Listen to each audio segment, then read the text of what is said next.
My boyfriend was secretly dating my best friend while pretending to love me. He even called me the most pathetic girl he's ever dated. The 3-year deception. Jake and I had shared 3 years together. The initial 2 were pleasant enough, but that final year dissolved into pure psychological warfare. He began scrutinizing my phone, questioning my whereabouts and conversations. Irrational jealousy flared over work-related texts from male colleagues. He'd even joke about my infidelity in front of our friends. When I'd react, he'd dismiss it as overreacting, claiming only the guilty get defensive. The frustrating truth was I never cheated, not even close. I remained completely faithful while he projected his own behaviors onto me. It was Teresa, my best friend since high school and practically a sister, who first uncovered his deception. One evening, after I mentioned another of his wild accusations, she came over while Jake was at work. I showed her a text where he interrogated me about being 15 minutes late from grocery shopping, implying I was meeting someone. A strange look crossed Teresa's face before she showed me her phone. There, Jake's active dating profile appeared, his bio explicitly stating he was single and looking for fun. Teresa confessed she'd harbored suspicions for weeks after a friend of hers had matched with him and recognized him from my social media photos. She'd been quietly gathering evidence, wanting to be certain it wasn't a misunderstanding. That night, we crafted our plan. Teresa would create a fake profile and try to match with him to see how far he'd go. Within hours, she matched with him. He didn't hesitate. Their chats were appalling. He claimed to be single, complaining about his psycho ex, me, whom he was trying to break up with but who wouldn't take the hint. When Teresa asked why he didn't simply end it, he wrote, "She pays half the rent and does all the cooking and cleaning. Why give that up until I find something better?" He even started sending her screenshots of conversations with other women he was seeing, where they would mock me. He called me the most hideous creature and something so repulsive to these women. One message from Jake read, "I almost gag when she tries to kiss me," to which a girl responded, "You're such a saint for putting up with her. I would have left ages ago." Jake replied, "It's complicated, but not for long. I promise." These were messages exchanged with multiple women, all while he was accusing me of cheating, and all while I was preparing his favorite meals, doing his laundry, and desperately trying to prove my loyalty. I didn't confront him immediately. Teresa and I decided we needed more than just evidence. We needed a solid plan, not to get him back, but to absolutely dismantle him. For the next few weeks, I played the role of the perfect girlfriend while Teresa continued chatting with him through the fake profile. I smiled when he kissed me goodbye in the mornings, continued cooking his meals, and doing his laundry. I even apologized when he accused me of flirting with the delivery guy who had literally just handed me our food and left. All the while I was meticulously plotting. The counteroffensive begins one night. Jake returned home late, smelling of unfamiliar perfume. When I casually brought it up, he became enraged, claiming I was paranoid and suggesting I seek help for my insecurities, even implying I might be depressed and not myself lately. I simply smiled and apologized, silently adding this to my mental list of justifications for what was coming. I then delved into our finances. We had a joint account for bills, but Jake also had his own savings account, which he constantly boasted about, highlighting his financial discipline and his efforts to save for our future, a complete joke. Examining our bank statements, I noticed large withdrawals on nights he claimed to be working late, expensive restaurants, hotel charges, gift shop purchases. That's when I knew exactly how to strike him, his ego and his wallet. I recalled my cousin Vicky. Everyone always said we looked alike, though she was consistently deemed the prettier version of me. Thanks, family. She shared my dark hair and eyes but was taller with a better figure, as my mother frequently reminded me. She had modeled in college and still drew attention everywhere. And she owed me a favor after I had helped her through a particularly rough breakup the previous year. I called Vicky and Teresa for an emergency meeting and laid out my entire situation. Vicky was furious on my behalf, declaring that Jake's actions constituted emotional abuse, not just cheating. She was right. Teresa showed Vicky all the evidence she had collected, and Vicky couldn't believe someone could be so cruel while masquerading as the victim. By the end of our 3-hour conversation, my anger had transformed into cold, calculated determination. That night, as I watched Jake texting on his phone with that smug little smirk, likely telling some other woman how hideous I looked while simultaneously accusing me of texting someone, I made my decision. I had my plan, something that would make Jake regret every single word he had ever uttered about me, something that would hit him precisely where it would sting the most. Teresa and Vicky were completely on board, and together, we were about to deliver him the lesson of a lifetime. Operation Takedown. Phase 1. Our plan felt like something from a heist movie, except it was real, and I was living it. We decided Vicky would accidentally encounter Jake at his gym. He frequented a fitness club downtown every Tuesday and Thursday like clockwork, supposedly for training sessions, but I now suspected he was merely trolling for women. Vicky secured a guest pass through a friend who was a member. We meticulously studied Jake's routine. He consistently posted workout selfies with timestamps, a predictable habit. We knew exactly when to position her on the treadmill next to his favorite bench press. On the first day of Operation Takedown, Vicky wore these incredible leggings that even made me do a double take. She texted me from the gym. Target acquired. He hasn't stopped staring since I walked in. What followed was so predictable, it was almost tedious. Jake accidentally bumped into her while getting a towel, initiated a conversation about protein shakes or something equally mundane, and then asked for her number to share workout tips. By that evening, he was already texting her. I sat with Vicky on my couch, reading every message, my stomach in knots. Teresa arrived with wine and takeout, insisting we needed sustenance for the psychological warfare ahead. The texts were precisely what you'd expect.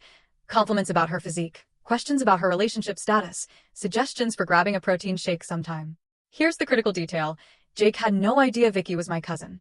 We shared a resemblance, but not in an obvious way unless you were truly paying attention.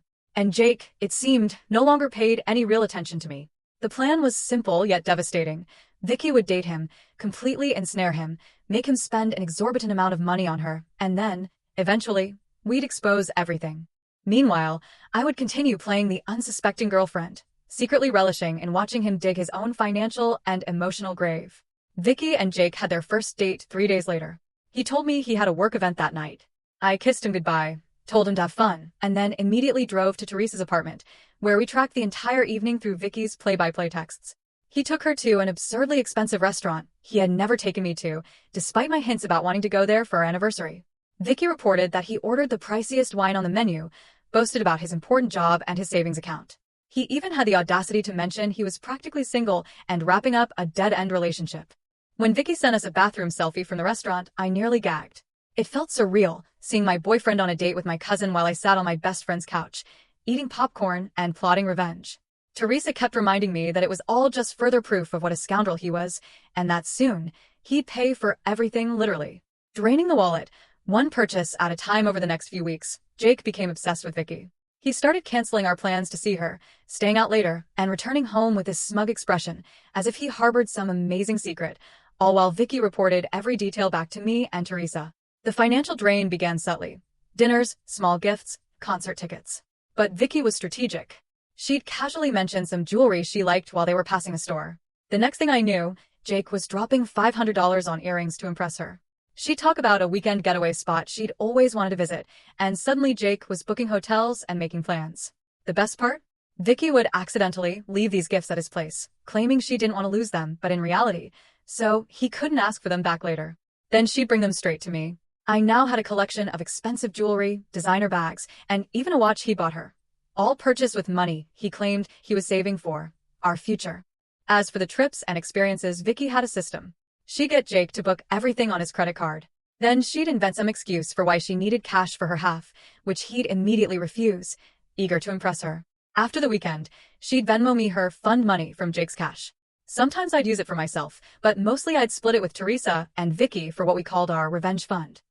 We were building quite the nest egg. One weekend, Jake told me he had a business conference in a beach town 2 hours away. What he actually had was a romantic weekend with Vicky at a luxury resort. Vicky somehow convinced him she needed $800 in spending money for spa treatments and shopping. He handed it over without question. That money funded my spa day with Teresa at a local place while he was gone. We indulged in the works, massages, facials, mani pedis, all on Jake's dime. We even posted pictures, knowing Jake never looked at my social media anymore. The double life and the growing deception the whole time, Jake was growing bolder with his lies to me. He started working late 4 nights a week and had business trips on weekends. Once, he even claimed his mom was sick, so he could take Vicky to a wine country resort. His mom called me that same weekend to ask if we wanted to come over for dinner. I fabricated an excuse about Jake having food poisoning. Maintaining my end of the charade was exhausting. I had to pretend everything was normal, continue cooking his meals, doing his laundry, and smiling when he kissed me with the same lips he'd been using on my cousin. Things became more complicated when Jake started telling Vicky about his horrible girlfriend, meaning me. Vicky would record their conversations, legal in our state with one-party consent, and send them to me. Hearing him call me desperate, clingy, and totally oblivious made me want to burn his entire life to the ground. The worst was when he told Vicky he couldn't wait to be done with a dead weight, and that the only reason he hadn't broken up with me yet was because it's just so convenient having someone split the bills and do all the household chores. He literally called me his Roomba that also pays rent. When I heard that recording, I smashed a glass against the wall when Jake wasn't home. Teresa had to come over and help me clean it up before he got back. But even through the pain, the benefits of our scheme were starting to accumulate. Vicky convinced Jake to buy her a new iPhone because hers kept dying. She immediately gave it to me since my screen was cracked. She got him to buy designer shoes in her size, which was actually my size. She even managed to get him to pay for a weekend yoga retreat that she never attended. I went with Teresa instead, laughing the entire time about how Jake was funding my relaxation while believing I was at home doing his laundry. The non-refundable trip and the poetic justice around the 2-month mark, Vicky started phase 2 of our plan. She began talking about how stressed she was at work and how she needed a real vacation. She strategically mentioned places she'd always wanted to visit, coincidentally, places I had mentioned wanting to go. One night, while on a date with Jake, she broke down in fake tears about how she'd never been able to afford a real vacation. Jake, attempting to be the hero, immediately offered to help. Before the night was over, he'd booked a weekend trip to an amazing mountain resort about 3 hours away, all expenses paid. Here's where it got interesting. The day before the trip, Vicky called Jake sobbing. Her grandmother was in the hospital, and she couldn't possibly go away that weekend. Jake panicked, offering solutions. Could they postpone the trip? No, it was non-refundable. Could her grandmother wait? She feigned shock that he would suggest that. What if he went with her to see grandmother instead? No, family only during a health crisis. After letting him stew for 24 hours, Vicky called back with good news. Grandmother was stable, and the doctor said there was no need for immediate concern. The Bora Bora trip could proceed as planned. Jake was so relieved he actually sent her flowers as a feel-better gift for grandmother, flowers that were delivered to my new apartment, where Vicky was actually staying half the time now as we prepared for the final phase. The minute Jake told me he was going on a guy's fishing trip that weekend, his cover story for me, I texted Vicky and Teresa. The plan was in motion. Vicky had already secretly given me the reservation details. As soon as Jake left for work the next morning, I packed my bags, picked up Teresa, and we drove to the exact resort Jake had booked for his weekend with Vicky. We checked in using the reservation Jake had paid for. The front desk didn't even blink when I gave them my ID. The reservation was under Jake's name, but didn't specify guest names. We spent the entire weekend in luxury, spa treatments, gourmet meals, hiking with a private guide, all courtesy of Jake's credit card. We even ordered room service and charged it to the room. Meanwhile, Jake was texting Vicky about how disappointed he was, but how he was making the best of it on his fishing trip with imaginary friends. We took so many pictures that weekend, being careful not to post them anywhere Jake might see. Those photos went into what we called our evidence locker, the folder we'd eventually use to show Jake just how thoroughly he'd been played. When I got home Sunday night, Jake was already there, telling me about all the huge fish he and his buddies caught. I nodded and asked questions, feigning interest, while secretly replaying the memory of soaking in a hot tub with a glass of expensive champagne he had paid for. The pattern continued for another month. One of my favorite schemes was the birthday present plan. Vicky mentioned her best friend's birthday was approaching and she wanted to get her something special, but was short on cash. Jake immediately offered to help. He ended up buying an expensive designer bag that Vicky had picked out, which she promptly gave to me for my birthday, which was actually the following week. I carried that bag everywhere, including on dates with Jake. He complimented it once, saying it looked expensive. I just smiled and said Teresa had gotten it for me. Technically not a lie. His savings account was dwindling, and he'd started complaining to me about unexpected expenses at work and how we might need to tighten our belts for a while. The audacity.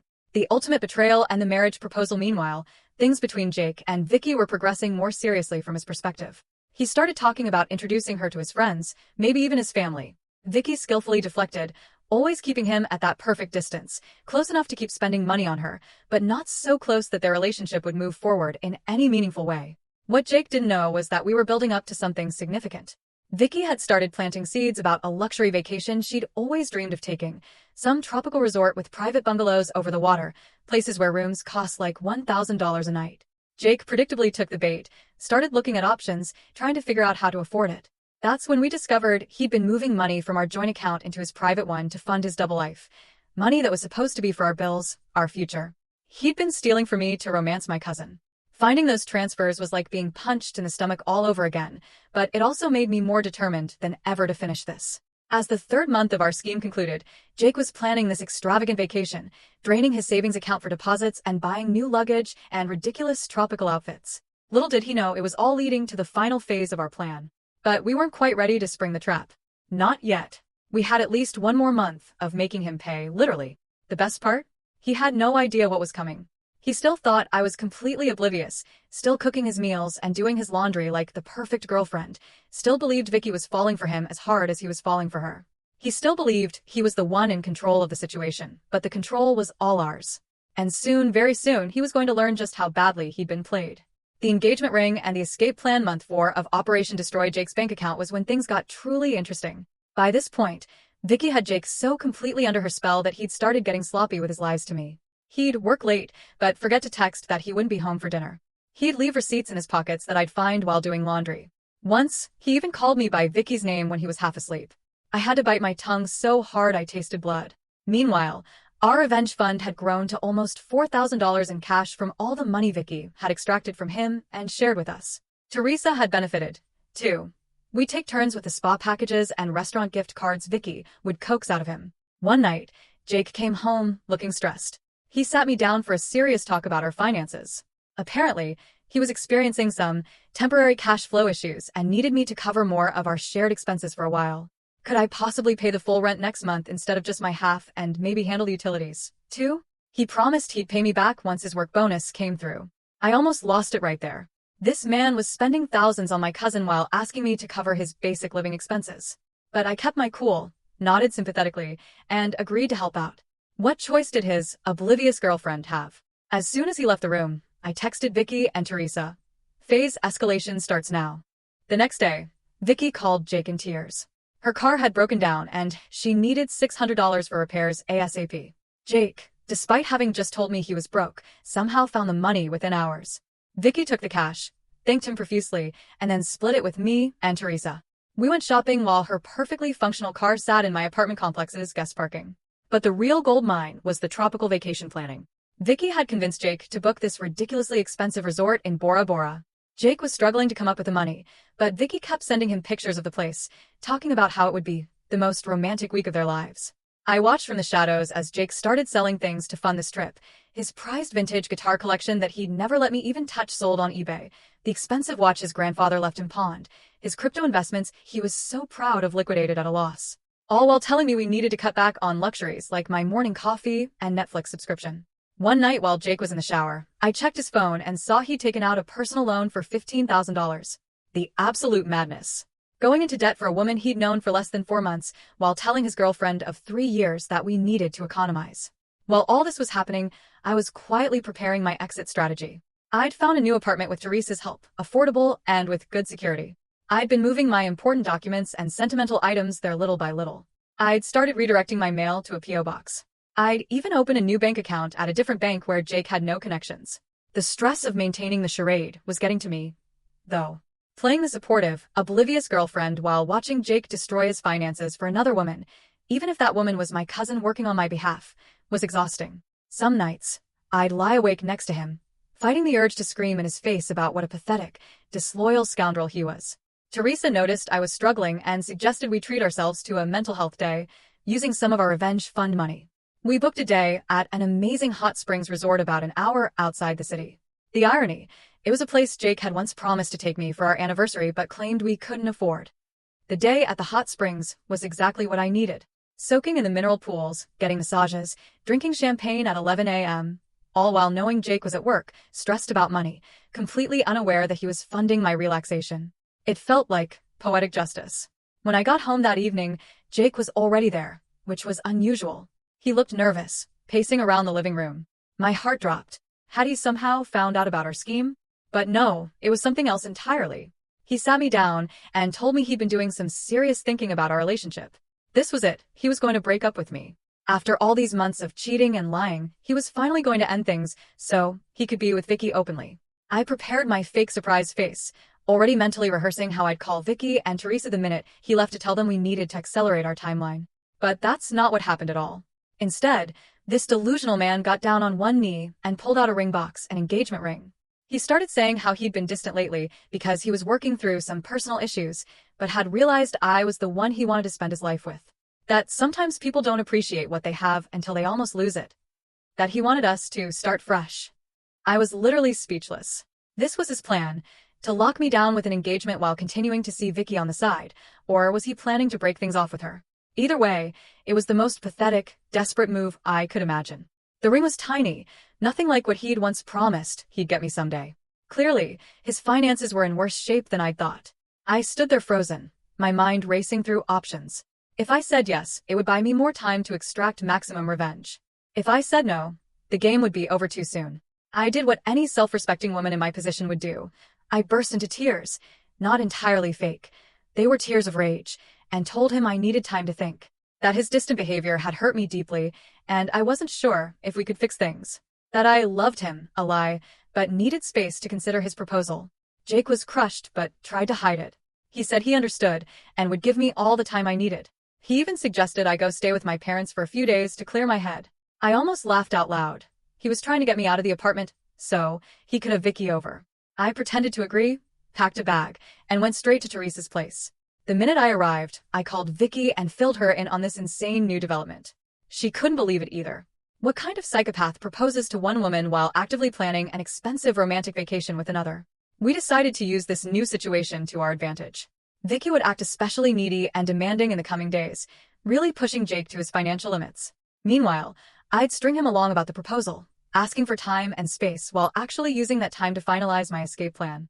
The financial trap and the grand finale over the next week, I stayed at Teresa's but maintained daily contact with Jake. I'd text him things like "still thinking" and "need more time," while he responded with increasingly desperate messages about how much he loved me and how he'd do anything to make our relationship work. 10 days after the proposal, Jake called me sounding stressed.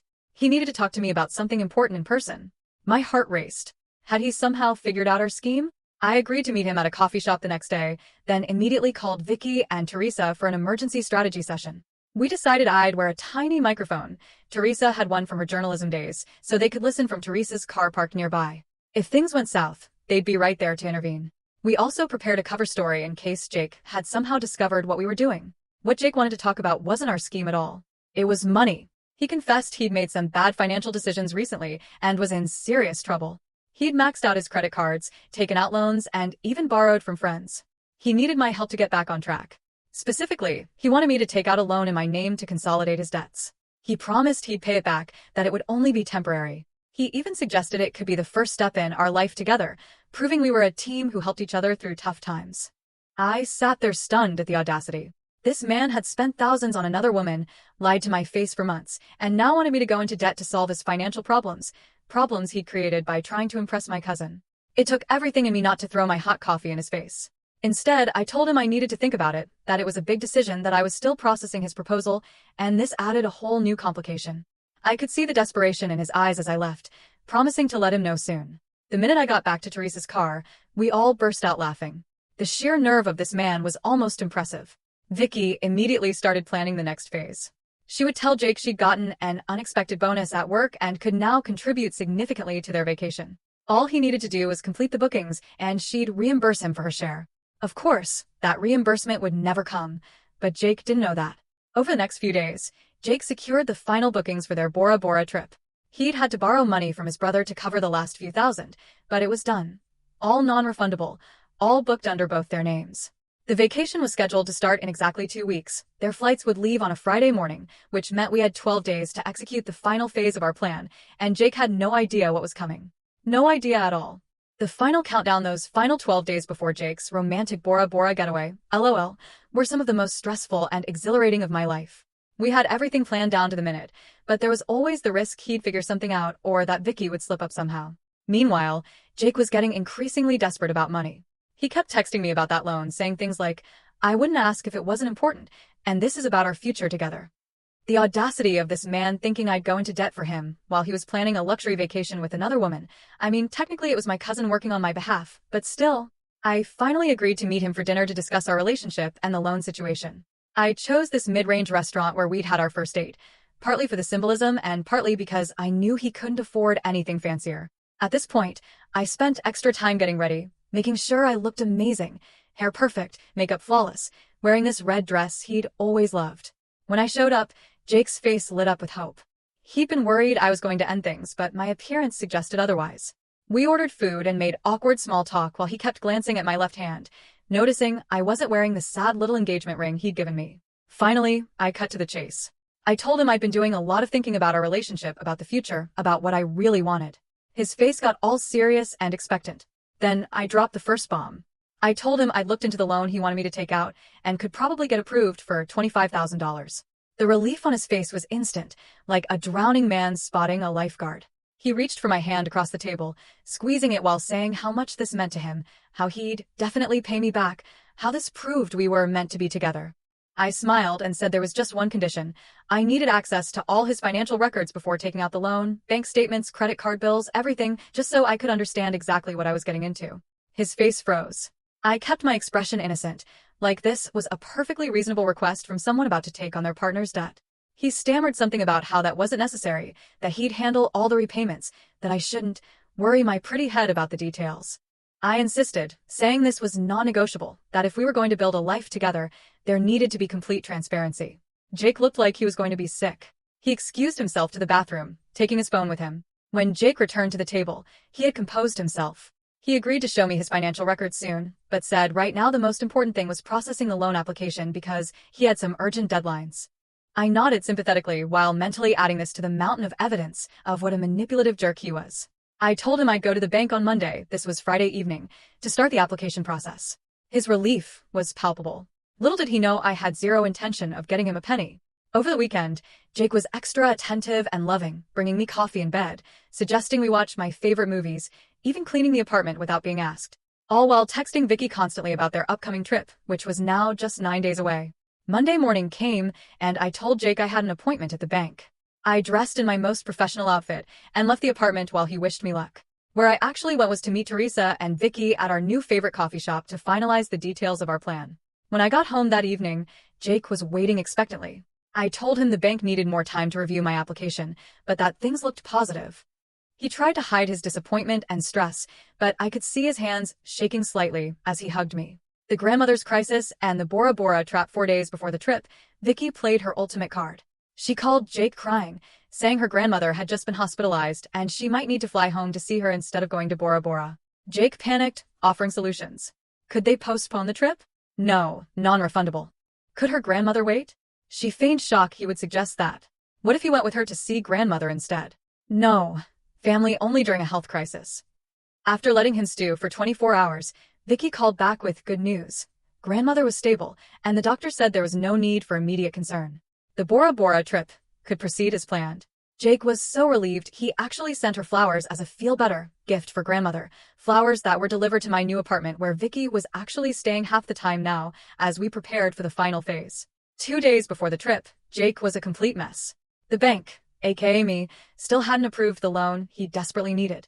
He was trying to pack for Bora Bora while hiding his suitcase in the closet whenever I was home. He was juggling texts between me and Vicky, trying to keep both relationships afloat. It was almost sad how pathetic he'd become. Almost. The night before the big trip, I told Jake I needed to talk to him about something.